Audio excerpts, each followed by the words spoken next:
Welcome back to Fully Charged TCG. Today, we are continuing in our Black-Yellow Luffy saga. Today, we have a game queued up. I am playing against a Purple-Red Luffy. So my honest strategy into this matchup is to pressure with some really big swings early on to prevent him from being able to save life.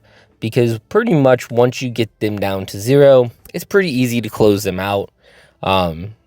But if they are able to defend their lives and get into the late game comfortably, they can become a little bit of a nuisance. The thing about Black-Yellow Luffy is that he pretty much cancels out all these kind of rogue decks. He plays down the Zoro Juro, and there's a Thunderbolt trigger. That was just a misplay. You should always swing out before playing your bodies. Especially, a lot of Black-Yellow Luffy lists have started including Thunderbolt, and you always have Rocket Luffy. So I'm here on my 4 Dawn turn, and I'm just like, you know what? Let's go ahead and just load up and swing 9. No blocker on board. He's going to have to eat that one or dump 2 2Ks. He eats it, kind of as I expected. So now he is on. He's going to drop down a Triforce Law, rip 2 cards. I didn't play around that. There's not really a good way for Black-Yellow Luffy to play around hand disruption, which is one of its weaknesses. But hey, look what I have. 2 lives and a Rocket Luffy. So that's going to make suppressing his early game board really easy. So I'm just going to play it, get the draw, and then also force him into a situation where he has to give me a card. And we'll see what he does here. But I believe he does give me a 1K counter. He's really debating and thinking this out. He ends up taking it. That right there was a huge mistake. I would have given up the 1K counter all day long. Why would you take that and go down to 1 life against a deck that is as aggressive as Black-Yellow Luffy? So all he has right now on board is Nami. We've completely canceled out every single one of his bodies that he's played. And now he's just really taking his time to think this through. Hey, what do I do? This guy's got my backs against the row. I'm down to 1 life. As you can see in my hand, I'm already holding a Gecko Moria. So I'm pretty well established there. And I have 2 Sabos. So I'm going to definitely be able to play out some blockers. And that's going to help. I also have 2 baby Sabos. So I can pop off with something like a Ivankov into a baby Sabo. And then baby Sabo plays me down a big Sabo and gives me the plus 2K, which is exactly what I'm going to do here. It also allows me to just fix my hand. Sabo is one of the most important cards in this deck into almost every single one of these matchups. So I'm going to go ahead and load up 2 on Luffy. And then by playing out this, bam, we're going to cycle. And then I'm going to be able to also discard a card to regain 2 lives, which is going to be pretty awesome, because I'm going to have 2 blockers, 2 lives going into the next turn. And as you can see in my hand, I'm also holding a baby Luffy and a baby Sabo. So I'll be able to easily get down to a 9K leader next turn. And then I'm going to swing in 10. He goes ahead and blocks out with Sanji, which is probably correct. But yeah. Alrighty, so yeah, he's just taking a second, kind of thinking out his plays and what he wants to do. And I think this is where he decides, yep, to play the kid and give his leader plus 1,000. And he's sitting as a 7K leader now. And then he put, I am so dumb. And I was like, what? Okay.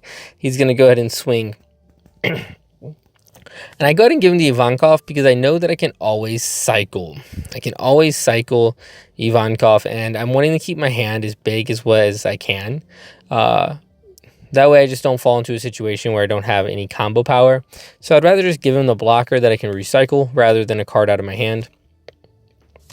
And then I'm going to go ahead, play the Gecko, and I'm going to go ahead and play down both those characters and gain that easy plus 4,000. That means this turn I'll be swinging 11,000, and the chances are he is not going to try to stop that swing. You know, that's going to be a big investment for him. Even if he has a Rad Beam that's only going to put him at 11, it would still be a 2-card investment. But apparently he did not have that Rad Beam. Then I'm going to go ahead and just activate the Luffy to KO the Nami and get the card draw. Because once again, I'm just not wanting to fall in a situation where I don't have cards in hand. Even though this game is pretty much over. I still want to make sure that I play all my turns correctly, and I get a 2k off that Rocket Luffy, which is awesome. He swings for 8.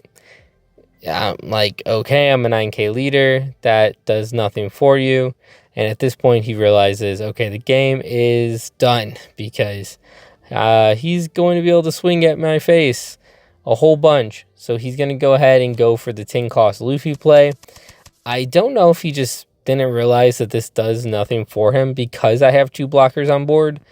I can just block this Luffy, and he doesn't have a rush character. So there's no way for him to hurt me. Like, even if I take this, which is what I do, and I go ahead and just take this one, why not?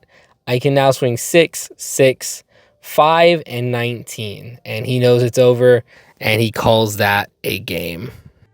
And now we're jumping into a match against Yellow-Green Yamato. This match actually ended up being a lot more back and forth. I mean, you'll see that I never really lose advantage, but it definitely was a pretty interesting, kind of fun matchup.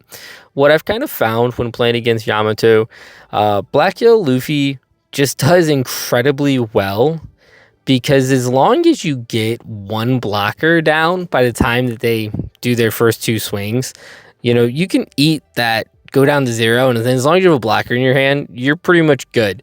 Going into your 6 Dawn or 5 Dawn turn, being at 0 is kind of fine, because you can just drop a blocker, and since the next turn they're not going to be at Hody, it's just okay. Like, you're just perfectly fine. So you're very favored in this matchup, and in my personal opinion, you should pretty much never lose against Yamato. Now I go ahead and just swing Makino into the Momonosuke, because why not? Let's get it off the board. Let's not give him more searches than necessary. Then I just go ahead and swing for a nice little poke, and they go ahead and take the life. So kind of sitting here, I'm looking at my hand, and I'm going, okay, I can go down to 0, no problem. So if they swing into me, that's fine. If they choose not to swing into me, I can always just go ahead and play the flampe. And once again, I'll be sitting in a good position. But they're going to go ahead and poke and just take me down to 0. I'm like, sure. I was kind of just thinking, okay, do they have any rush cards? There's no way, even if they do, that it would be big enough to actually damage me. Green and yellow don't really have access to very many rush kind of cards, so I'll just kind of run into my brain. These games are also played late at night, so you might notice that I'm playing slightly slower than what I probably normally would, but it was late at night. I'm like, okay, they went ahead and stacked their life. Honestly, for me, them stacking their life really doesn't matter that much, because I can Sabo to where even if they're playing something that would ordinarily KO me, it really doesn't matter. The only downside here is that I don't have any of the other brothers, so I had to go ahead and just search so I give me another 5 cost and end up bottom decking 2 of the buff Luffys and 2 Sabos. Insane search. I'm going to go ahead and discard. Something to remember is that Luffy can select to put 5 costs from his hand and his drop. So I go ahead and put 1 5 cost from my hand and then put Sabo for my drop. And then I can just play that Sabo out just to assure that, hey, look, we're fine. Like, we won't be KO'd. Now, I did go ahead and do this backwards. I stacked them wrong and then played that buff Luffy after the fact, which means that that buff Luffy can now die to a trigger or on my opponent's turn if they wanted to play something like a Thunderbolt. That Luffy could die. And that was just kind of a misplay. And we'll see if they take advantage of it here. And they sure do, because they stacked an Onami. Like I said, kind of late at night. But I kind of tend to fall into that trap sometimes where I just, like, on the simulator, I don't really do it in person. I'll just misstack my cards. What are you going to do? It is what it is. It happens from time to time. Then they're going to go ahead and they drop this secret rare Banish Yamato. Honestly, it's fine that they dropped it. I'm at 0 life, though. It just, I don't know. I feel like that Banish Yamato, someone can correct me if I'm wrong, but I just don't think it works as well inside of yellow-green Yamato, and I'm not entirely sure if it should be included in the list. But that's just my opinion, because a lot of times you're aggroing your opponent down, so just playing an Onami and making your leader that double strike banish seems a lot better. But I digress. They're just kind of filling up the board, and honestly, I'm okay with that. Once again, I'm going to go ahead and poke at Momonosuke, because let's remove the cards if we can, especially if it's free. And then we're going to do the same thing to Hiyori. This is just so that they can't play, if they are playing, like, Do You Want to Be My Samurai, or if they're playing the adult Momonosuke, they can't restack one of their Wano cards on top. So just remove them. Then I go ahead and I'm going to do leader effect. And of course, I'm going to get me a Rocket Luffy, because I want to remove the dog. Just remove the dog and get to draw an extra card. And there we go, I found a Gecko, which means that I'm pretty much chilling. My next turn is going to be really good and really efficient. I'm just going to go ahead and swing 6 with the Garp, because I can. And then swing 9 with Luffy. And I kind of force them into a situation where it's like, yeah, you're going to take one of these. You should take the 9 cost. And they did exactly what was correct. But at the same time, I now have them on 1 life. They don't really have a board. Hody doesn't really do much for them, because I have a life that I can just allow to go to the bottom of my deck. So even rushing in with Hody is not going to do much. I am currently a 7k leader, which means that if they play all their Dawn to play Hody, they wouldn't even really be able to boost up much else. I mean, they do have the Yamato leader effect to get one of their characters up a few thousand power. I believe it's 3 Dawn that they can attach. But either which way, they weren't killing me this turn, so they go an entirely different route and just rebuild out a wide board, which I think is fine. But at the same time, not putting any pressure on my leader this turn at all just feels, I don't know, kind of bad. And then if I remember correctly, they go ahead and they just swing at my little guys. And I'm like, yeah, I can let a Garp go. And then they swing again. And I'm like, yeah, I can let another Garp go. It's not the end of the world. Now I'm at 10 Dawn, so I'm in a really good position to just kind of pop off. And I know I can play the Moria out. So I'm going to go ahead and play the Moria. And I believe I get me 2 Luffys here. I believe. Maybe I go Sabo. I don't remember this play. Let's see what I choose to do. I'm really thinking it out. I end up going double Luffy, because in reality, this allows me to get a Rocket Luffy down if I want to, and that's pretty good. That's honestly pretty good. At this point, I'm kind of just adding up, like, hey, if I Rocket Luffy, am I going to be okay? Like, am I going to be fine if they drop a Hody? And looking at my hand, as you can see, I have a total of 5 2Ks. And I was like, yeah, I'm fine no matter what they do. So let's go ahead and just swing. And honestly, just having 1 blocker doesn't do much in decks that runs Hodys. So I believe here that I do swing with my Sabo, but I'm not positive. There's a chance that I don't. Just kind of thinking out my plays. Yep. I went ahead and decided to Rocket Luffy, blow up one of their Momos. And then here I can just swing with Makino into the other Momo. But for some reason I didn't. So, rip. that was yeah, my bad. I screwed that one up. Okay, so they're just kind of thinking out, hey, how do we want to conduct this turn? Totally respect it. I'm sitting on an Ice Age, which means that even if they drop something big, I can just remove it next turn.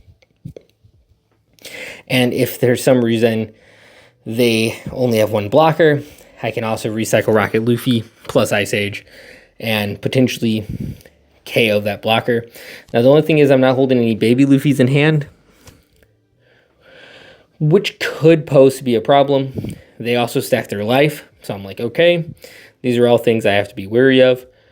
However, oh god, I'm kind of tired. However, I'm not too worried at this moment. Next turn, potentially, I can swing with my leader, a 9k, a Luffy that's going to be 8k for free, and I still have my Sabos.